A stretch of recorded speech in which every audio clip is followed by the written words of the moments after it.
show here on Shaw TV, and this is Jupiter Jill. We're going to hear a little bit more from her a bit later in the show. I'm Kelly Robinson, your temporary host, while Matt Carter is off traveling Europe with his saxophone. On today's show, we're going to find out what Nanaimo BBQ Festival is all about.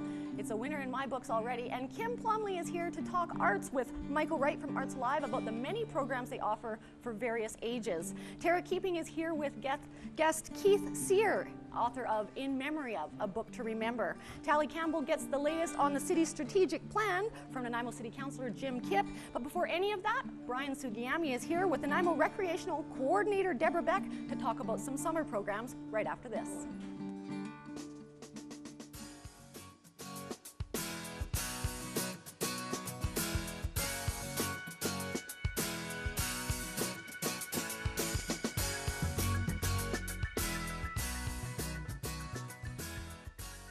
I'm here today with DEBORAH BECK, who is the Recreation Program Coordinator with Nanaimo Parks, Recreation and Culture, and she's here to tell us a little bit about the summer programs at the city, particularly the playground programs and some concerts.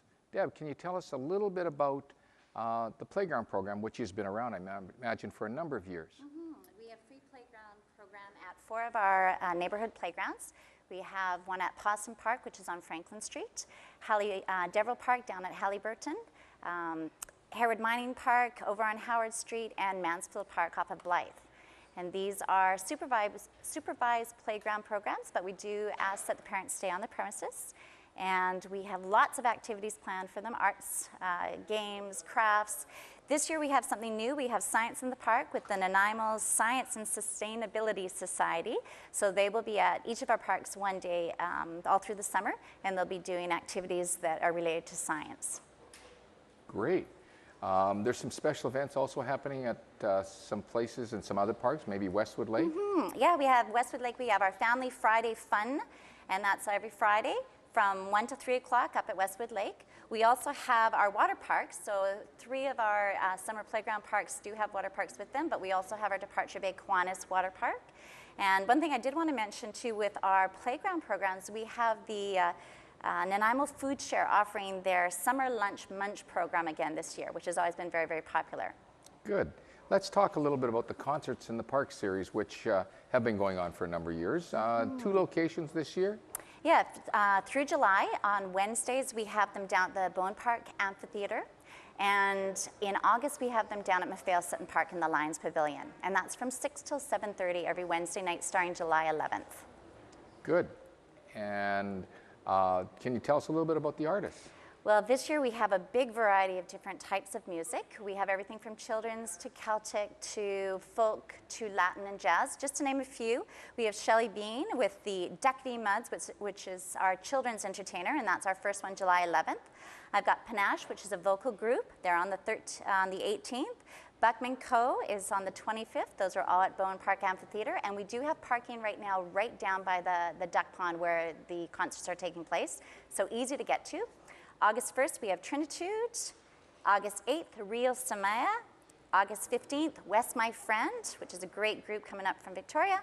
August 22nd, the Knights of Camelot, very exciting group.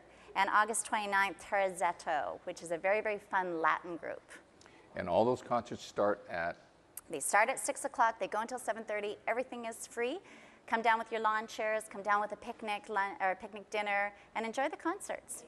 Well, I imagine people may have more questions after seeing this spot. Where can they get the information? All of the information is on our website, on our Nanaimo website, underneath community events, and you'll see our posters and brochure information on there. Good. Or if they want to contact you, Deborah, can you tell us a little bit about that? They can contact me directly. My email is Deborah, DEBORAH.Beck,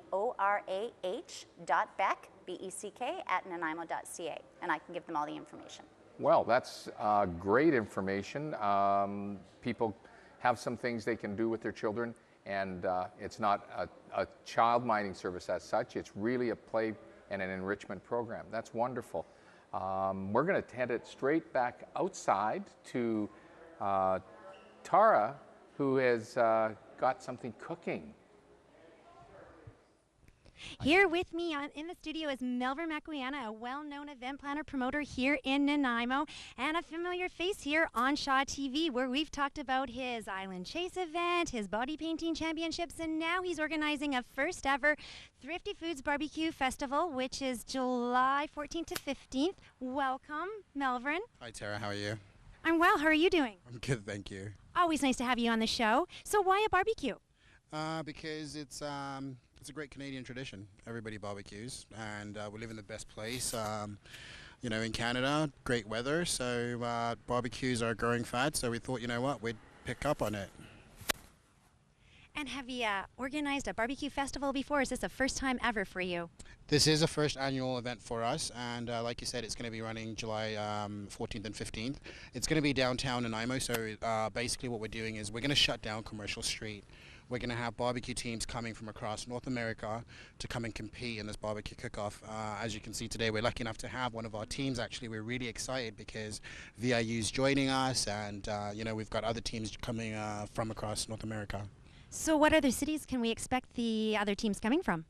Oh geez, we've got Oregon, we've got Washington, we've got Vancouver, we've got Whistler.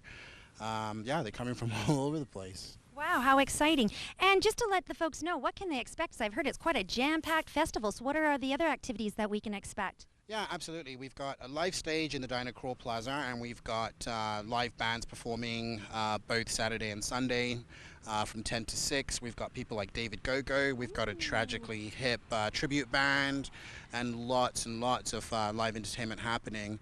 Also, we're going to have a family fun zone, so we've got bouncy castles, face painting. Basically, we've got something for the whole entire family. We've got a car show and shine on the Saturday, we've got a motorcycle show and shine on the Sunday, and we even have a summer fun expo, so we have a trade show during that weekend as well.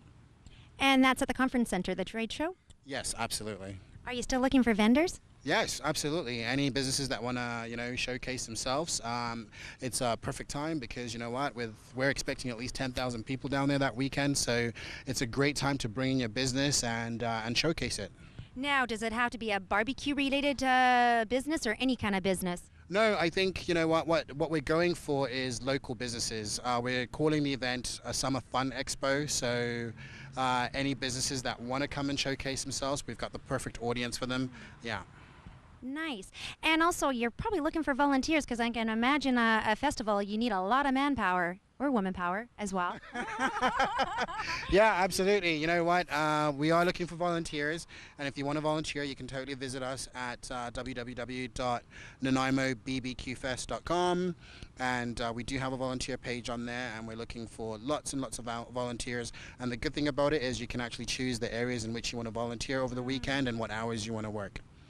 And so what are the timings? So it starts on it's a Friday, Saturday, or is it a Saturday, Sunday? I can't remember what 14th, 15th falls on. Yeah, no, that's okay. It is a Saturday, Sunday event. It does fall on Silly Boat weekend. So that being said, a lot happening downtown Nanaimo. A lot, and we're hoping that both events will complement each other. So, if you're going down to the Silly Boats and you want to take a break from that and come and check out the barbecue festival, or if you're at the barbecue festival, vice versa, you want to go do something different and check out the Silly Boats, it's a great event. So, July 14th, 15th, 10 a.m. to 6 p.m., and we've got something for the entire family. Now, is there a charity involved as well, or no? Yes, absolutely. Our charity of choice is the Hospital Foundation, the Nanaimo and District Hospital Foundation, and more specifically, the money is actually going to the emergency ward, which we're really excited about. And we're doing things like there's going to be a rib eating contest. Wow! And who participates in the rib eating contest? Anybody. Anybody from you could come and participate, Tara. And we're looking I love meat. We're looking for members from the general public and emergency services. You know what? It's a community event and community based. So, you know what? Come down, have fun, and just enjoy it. Well, thanks, MALVERN. Always nice to have you on the show talking about your upcoming events. So now we could talk a lot more, but we have to go back inside with Kim, who's talking about Arts Alive. Wow, barbecue is so awesome. Thank you, Tara. That is certainly a sign of summer. Another sign of summer is summer programming here in Nanaimo and around the area. And we've got some great top summer options coming up. And we're going to be talking to Arts Alive's Executive Assistant, Michael Wright. Welcome, Michael. Thank you. Well, Nice I'm so excited that you're here and really excited about the programming. Tell me a little bit, what is Arts Alive? Well, essentially, it's a summer school of the fine arts.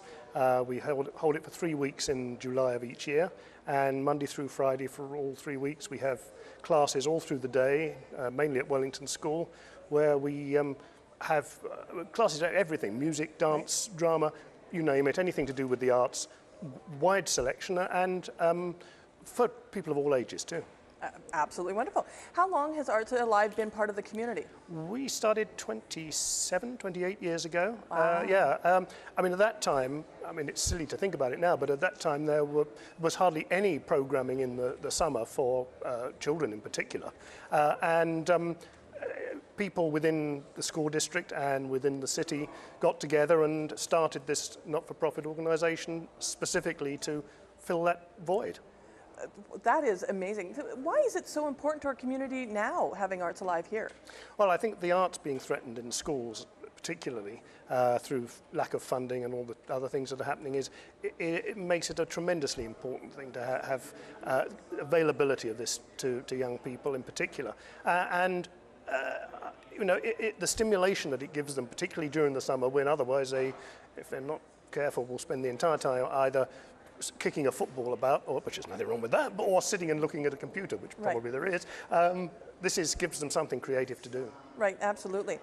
So there's different types of programming. We will, a little bit later in the show, talk a little bit about the children's programming, but we're going to talk right now about the teen programming and adult programming. What sort of things are there available for our older folks out there, older kids and stuff? The most important course for the teens is our senior musical theatre course. Right. They actually hold their course at Dover Bay because we run out of space at Wellington.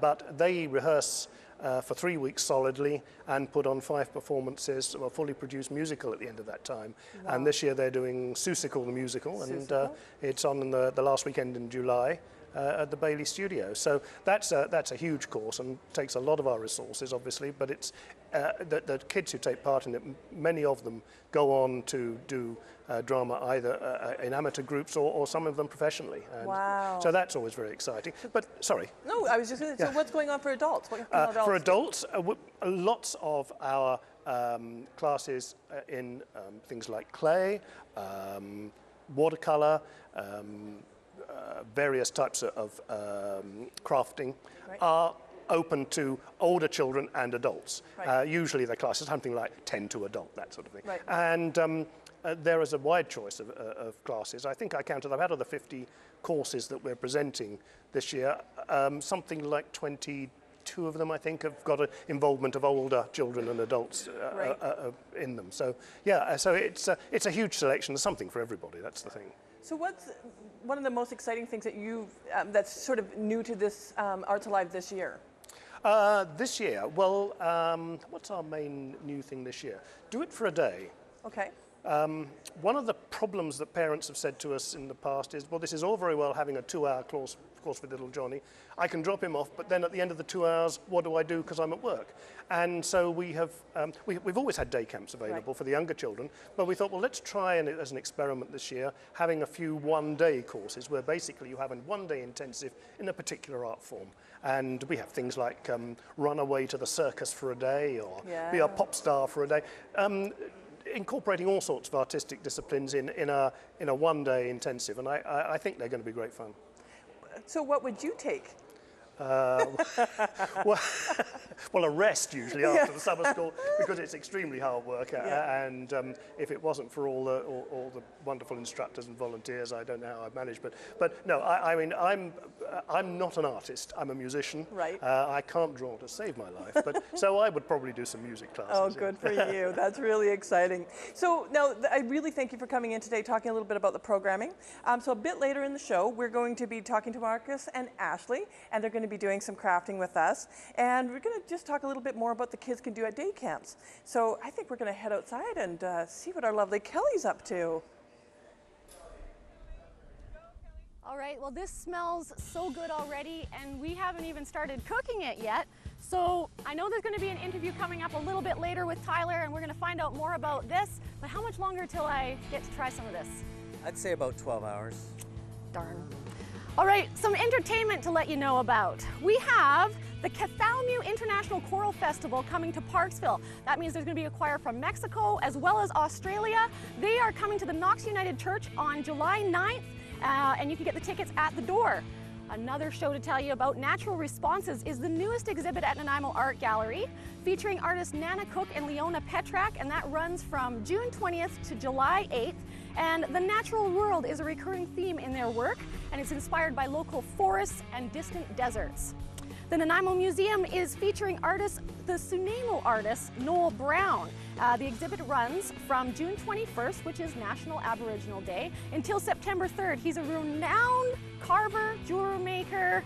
You can see his art at places like the BC Ferry Terminal in Departure Bay, the cruise ship terminal, and then those statues that are outside the First Nations Sunaimo building and the administration building. Shane PHILLIP, he's an amazing musician, and he's coming to Port Alberni on July 13th, CHAR'S Landing. If you haven't seen him perform before, you definitely want to catch him. He's very talented. He plays a didgeridoo, and if you don't know what that is, that's all the more reason to go and check him out. We are going to take a quick break right now, and then we're going to come back with Tara Keeping, who is in the studio with guest Keith Sear to talk about In Memory of, a book to remember.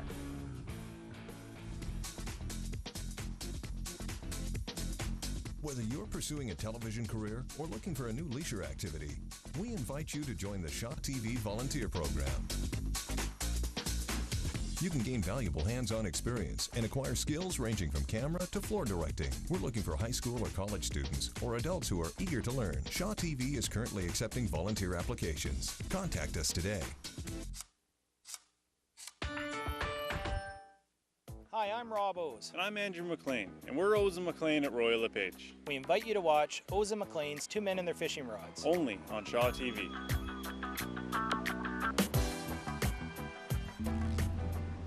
Another lost lake. Just waiting to be discovered. But most importantly, fished. O's and McLean's Two Men and Their Fishing Rods on Shaw TV, Channel 4. And now, back to the show.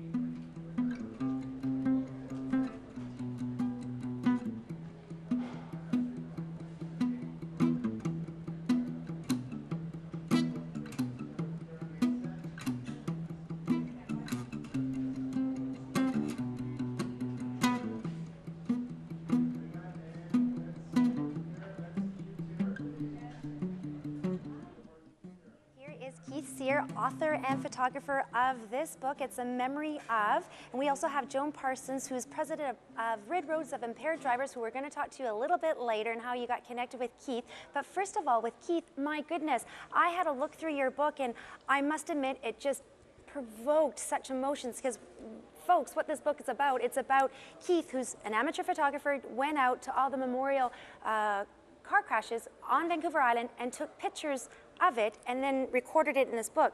So tell us more eloquently about your story and why the project and how it all got started and all that fun stuff.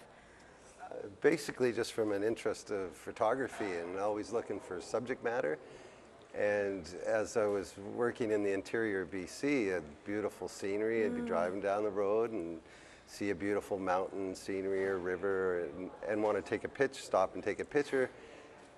It seemed like almost 9 times out of 10 there would all of a sudden be a roadside memorial that could be in the picture. Well, it took about, after a few times of that happening, one time it came around the corner and the sky was breaking, the dark clouds were breaking, the sun was coming through just like the cover of a religious text. And sure enough, the sun was beaming down on 3 little white crosses on the side of the road. And it kind of brought it to the forefront. If I did get that picture, what would I do with it? And basically, the book is what came of that. So was that first image, that first photograph that you took, that the book just came from that idea? Is that I how actually the idea didn't started? get that picture. I didn't have time to get that picture, but over the following year, I took time to meet people such as Joan Parsons, police officers, and run the idea by to see, because it's not something that, it's a very sensitive subject matter, so I was trying to be very cautious about that. You did it. Well done. It's a great job. Like what I said, pictures do, that cliche saying, pictures do say 1,000 words. But when I read the introduction, what really got me here is that if there's an airline, like a crash for an airline or a train crash or anything like that, it makes national news. There's investigations. I work for an airline, so I understand what it entails.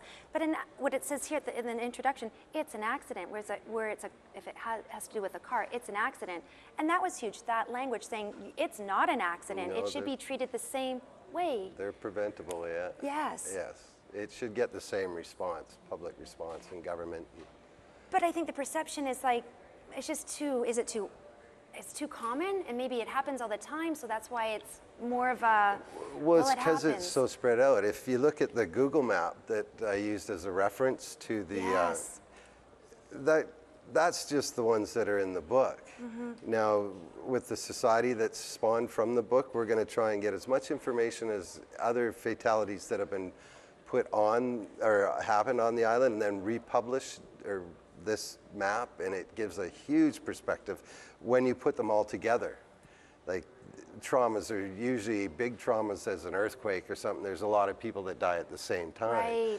This is all spread out. Right. So what we'll do is group them together so you can see how bad it really is. Like it's. And all the photographs are from the island, so it's all in this book. In yes. this book, yes. And what I liked, you also have statistics from South Africa. You have Australia, which there's such a leading nation and with preventing. And I like they've cut their road deaths in half almost over the last 10 years. So it's it can be done. Very possible. Yeah. That's what else the book does, is not only acknowledge and try to remember those that have lost their lives on the road, but show what can be done to prevent them. Yes. And that's huge.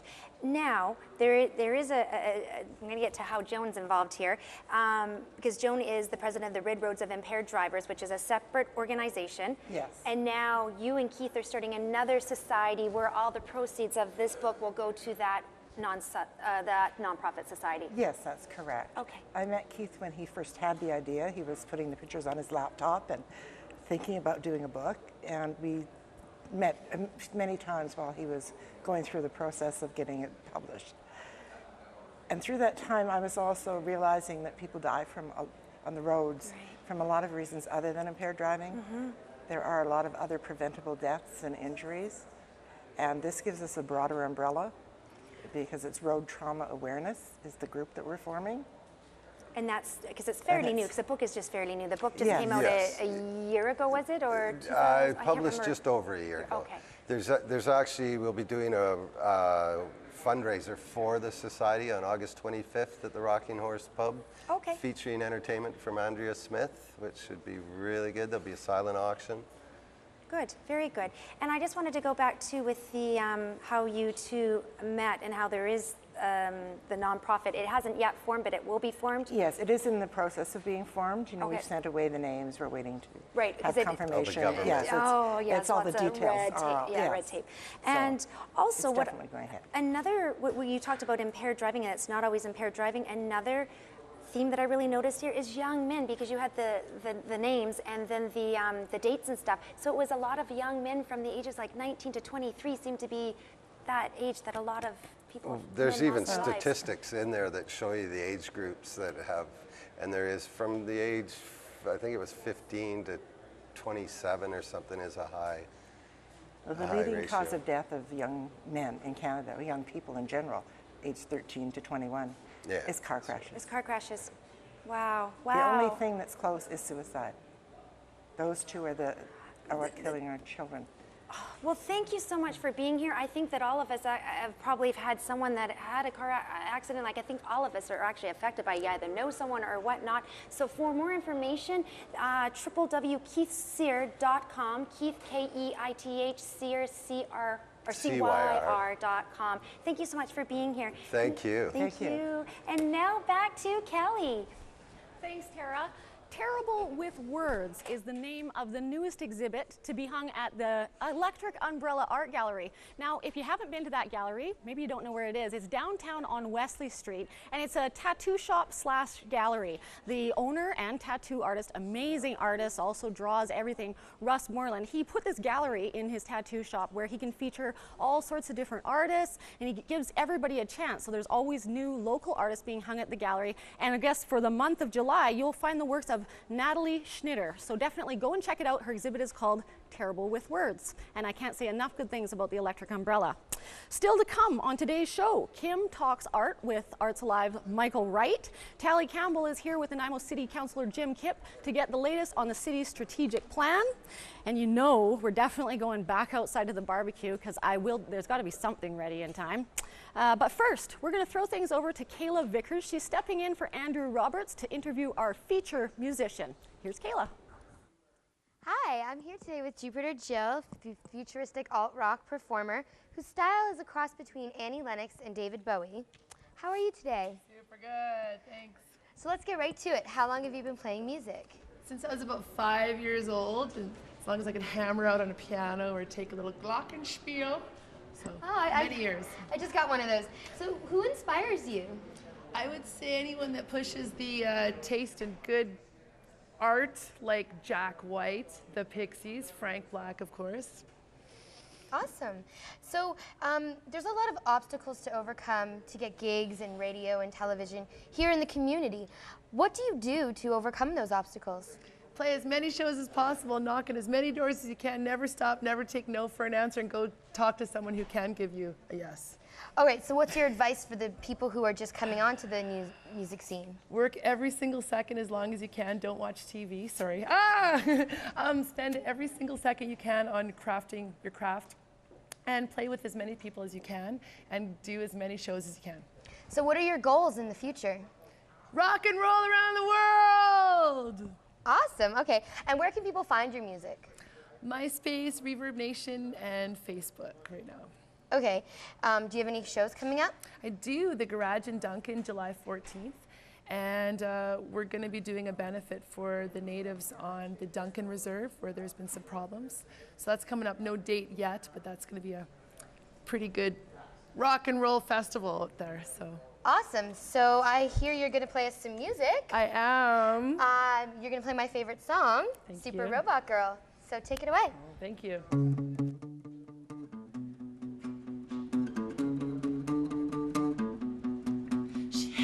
Laser guns at her hips, venom spikes behind her lips. I see daggers shot from her eyes. She can't fly. Metallic exterior, pinky beat. A rear cannon that shot right into it. Extraordinary strength, transformed to a tank. My favorite toy, super robot girl.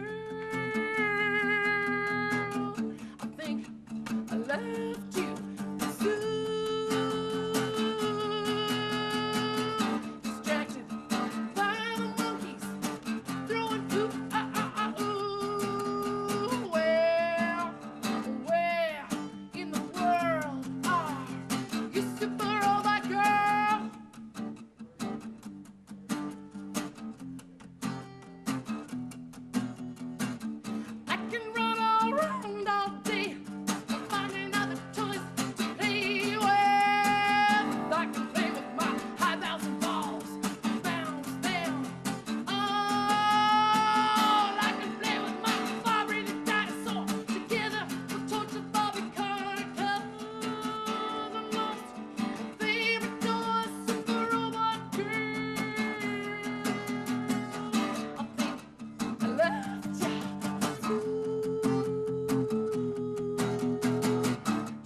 people still give input, you know, these things. Talk as much as you want about this.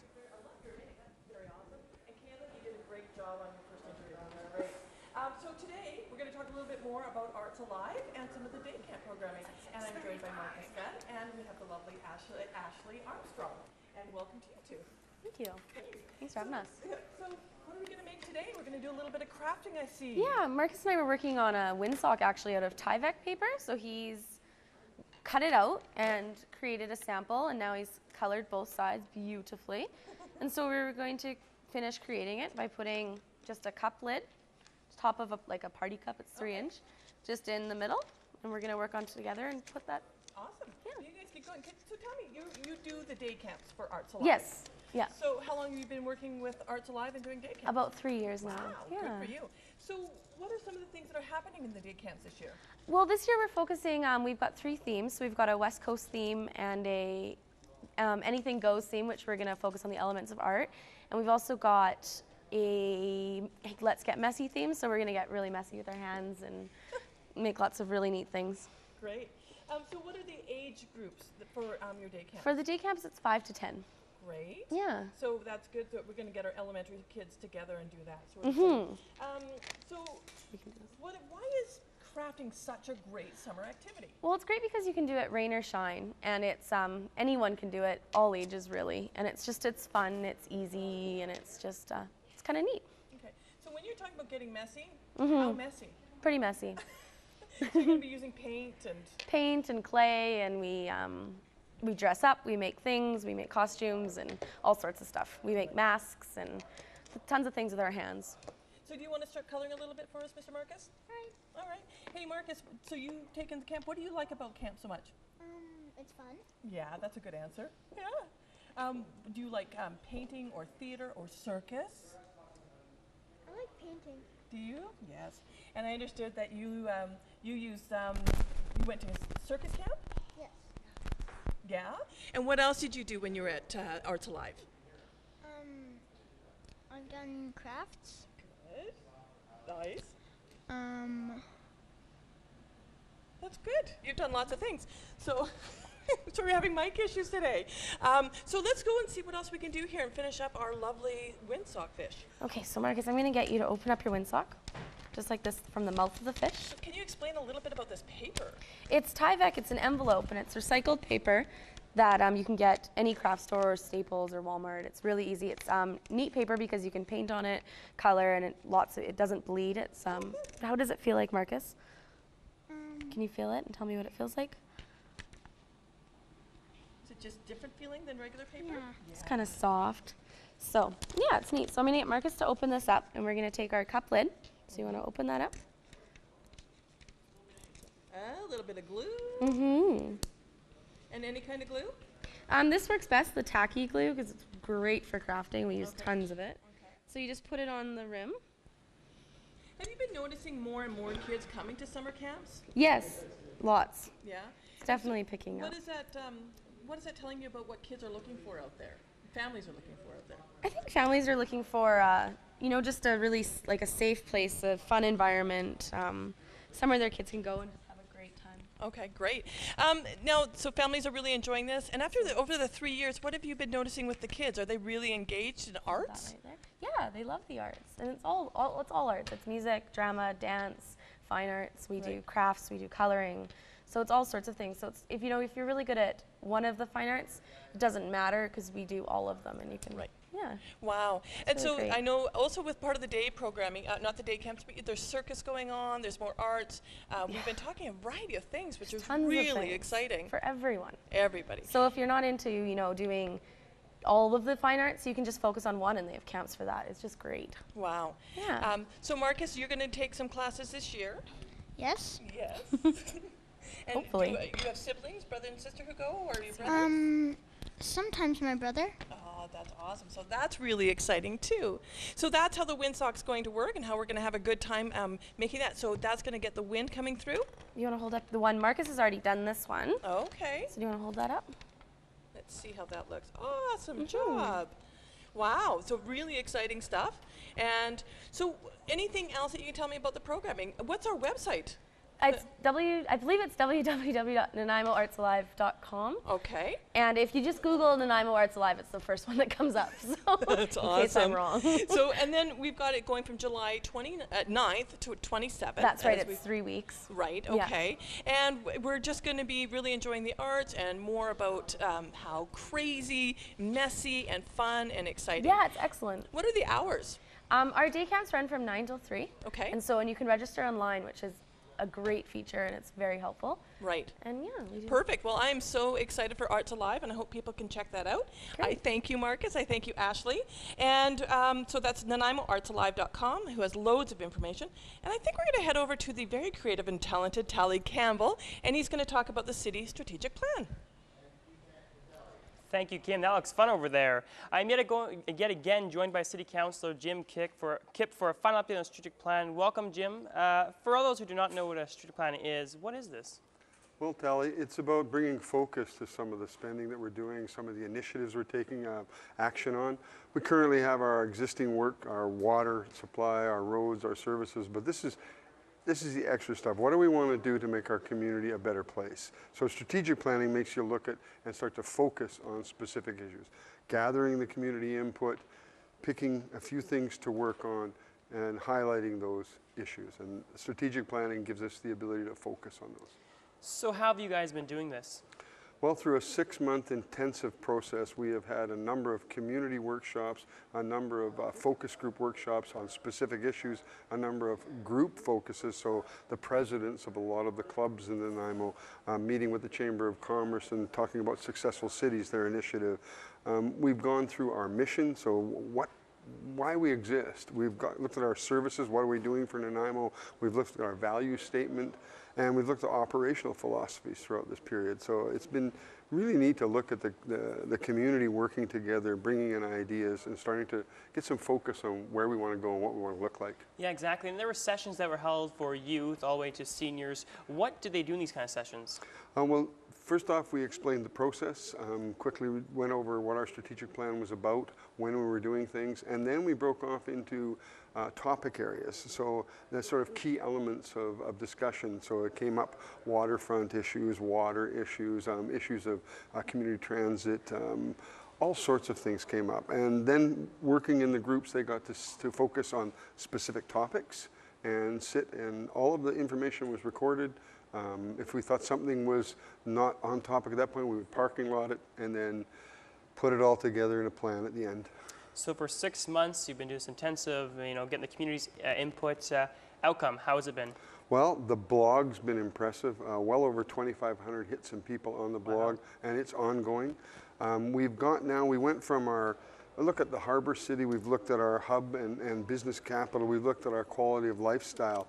And we've come from our economic health. We looked at a lot of the environmental indicators at the beginning of it, our environmental responsibility, our social equity, our cultural vitality, and we've come up with 6 key sort of issues for the community to focus on. And what are those issues? They start off with asset management is one of the big ones, looking at the things we have. We may have some $2 billion worth of buildings, pipes, roads, and things in Nanaimo, looking at those.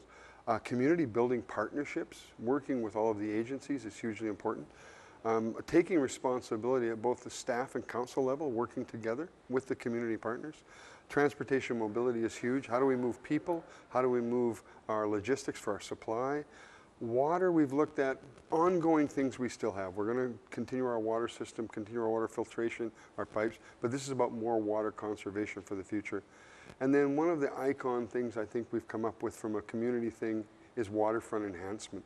There's been talks of trailways, beautification of the waterfront, cohesive planning for the waterfront areas, working with all of the partners, both Nanaimo and Port of Nanaimo, and working on our one of the most beautiful harbors around the world, and that's one of our assets. Wow, so obviously we've been talking extensive strategic planning. Are you guys happy with the outcome? Well, we'll see on July the 9th. I know I really feel good the way the process has gone. I mean, we brought a lot of people into it, had a lot of input. Our consultants, Rethink West, both Brenda Clark and Ken Ballmer, were excellent. Our staff has put a pile of hours into it too, assembling the information. So we'll know on July the 9th, Council will have a debate, and discuss it and give their input. And I think from what I know, there's good buy-in towards it.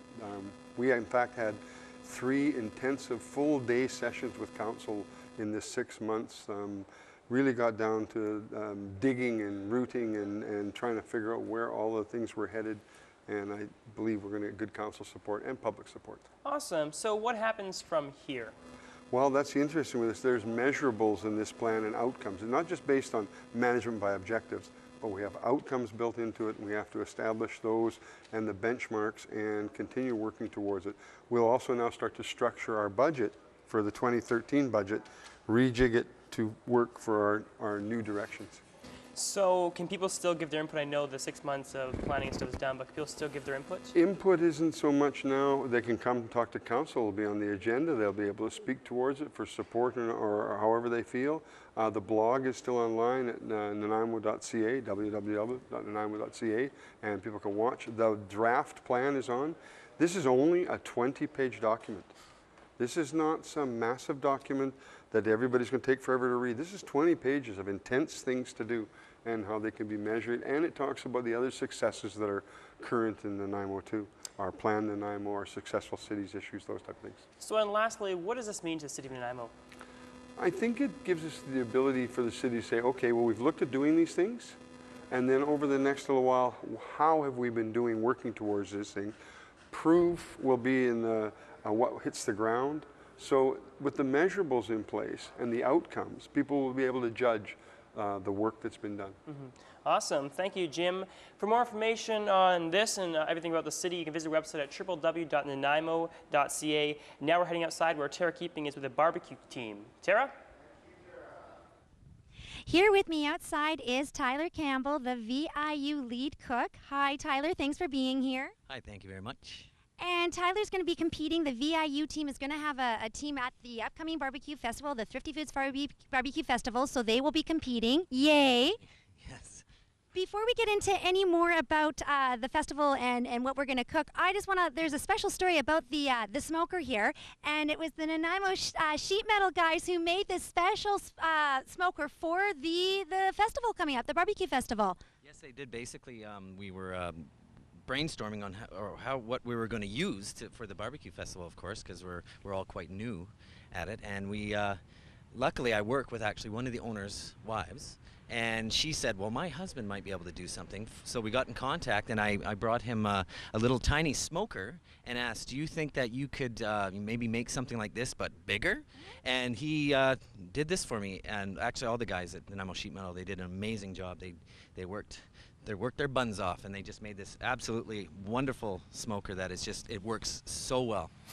And that's what it's about, community. So if that's not a community story, I don't know what it is. Thank you, Nanaimo Sheet Metal guys. Now we're talking about smokers, because I know nothing about barbecuing and whatnot. So what's the difference between a smoker and a barbecue?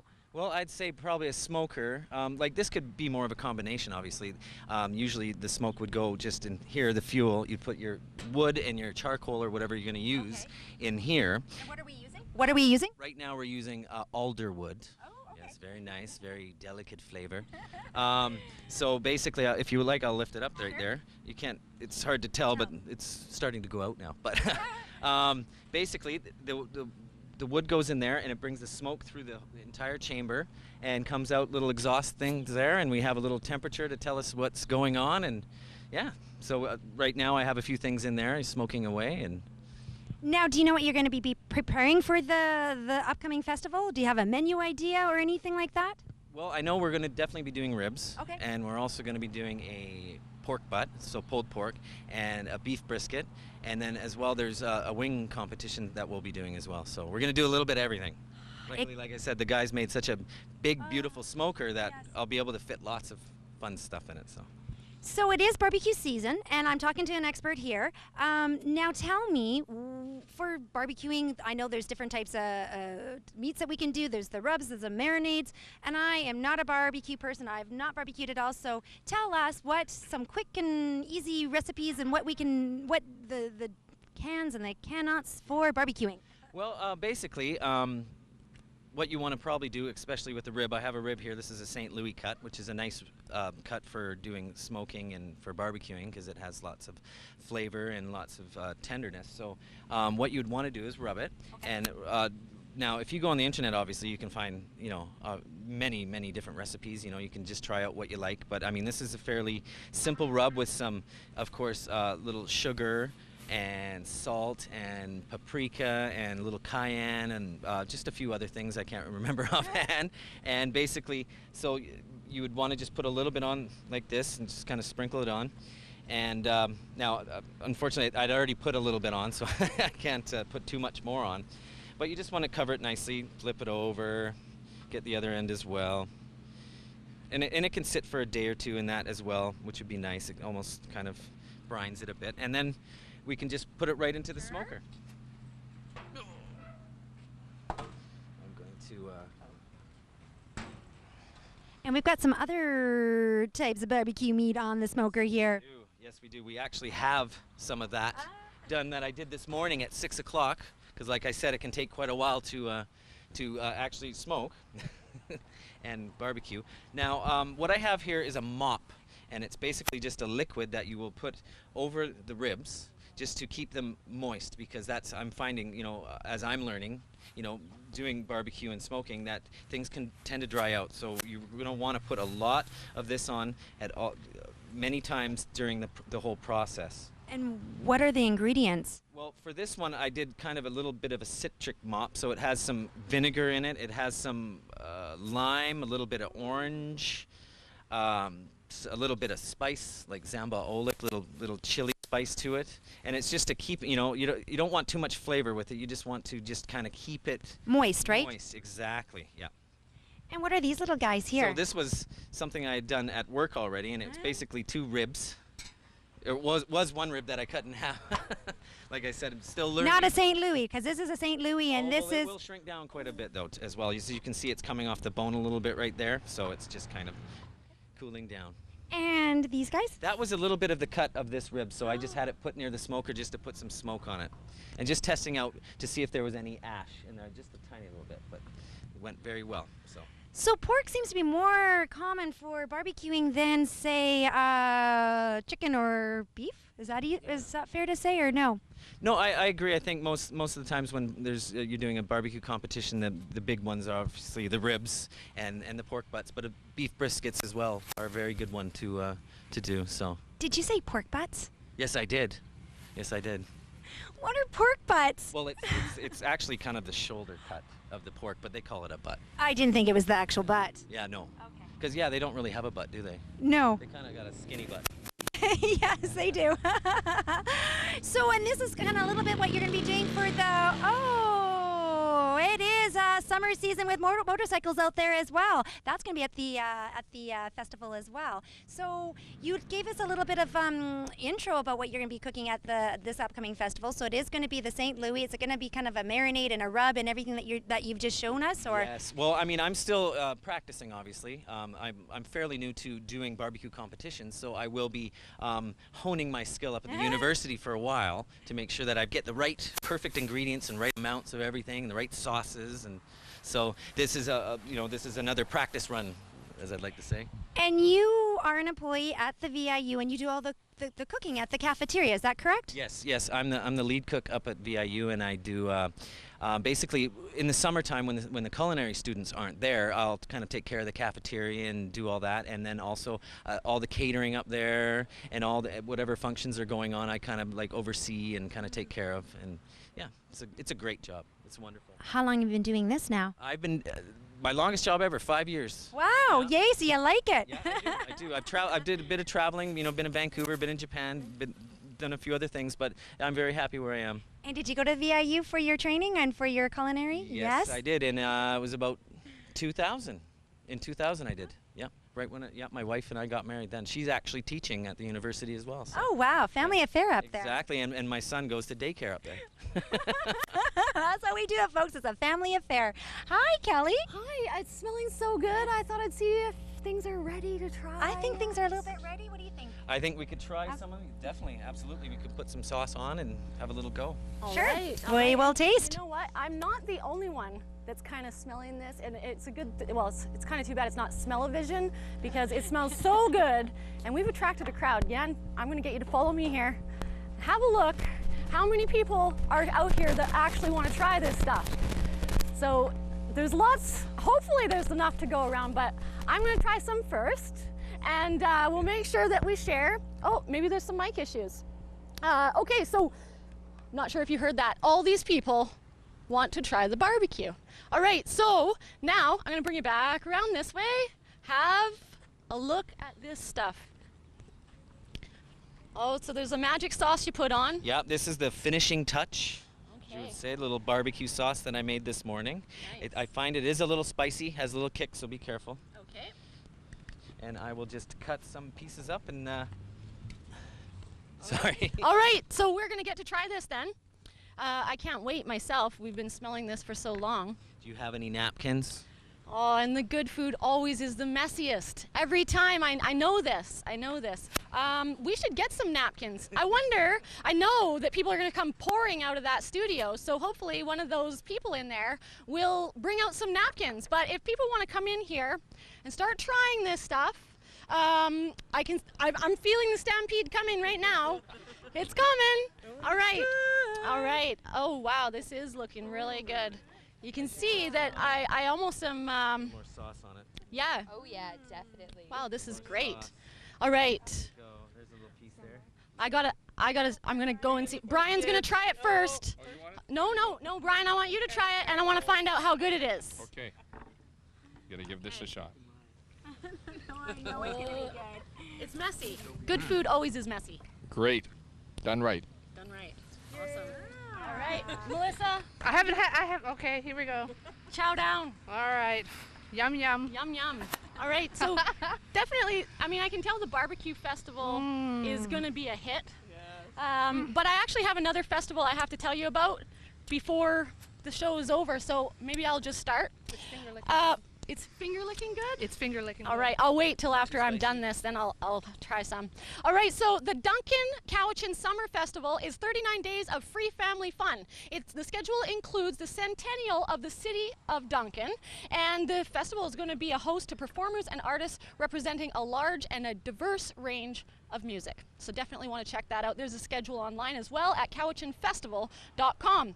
Now this pretty much wraps it up for this episode of the show. Just a reminder that you can follow us on Twitter, Facebook, and YouTube, Shaw TV CVI. So CVI is for Central Vancouver Island. And once again, we want to thank all our guests for being here today.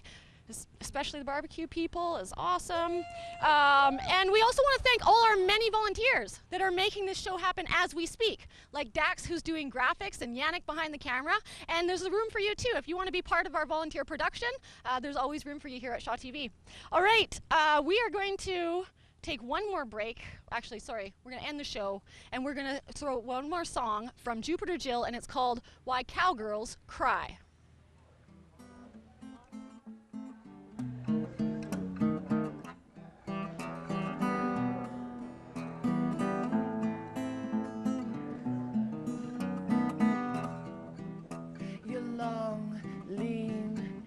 Man, rides away to the promised land.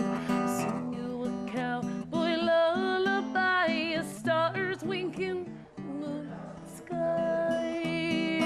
It's true what they say, the good die young. And my broken heart is a song to be sung. I lift up my eyes to the skies above, riding in heaven, my only love.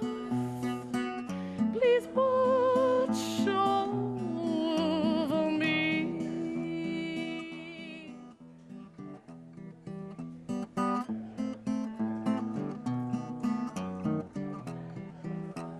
Cowgirls must learn at early an age that cowboys ride with the dust in the sage. Bronc bustin' cowpoke met his bitter end. My sweet lullabies, the stars all send. Please watch over me.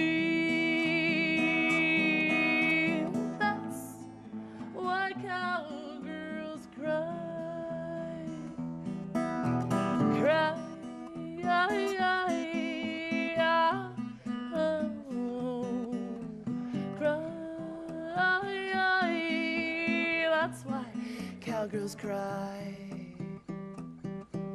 Your long, lean, handsome man rides away to the promised land. Sing you a cowboy lullaby, stars winking, the moonlit sky.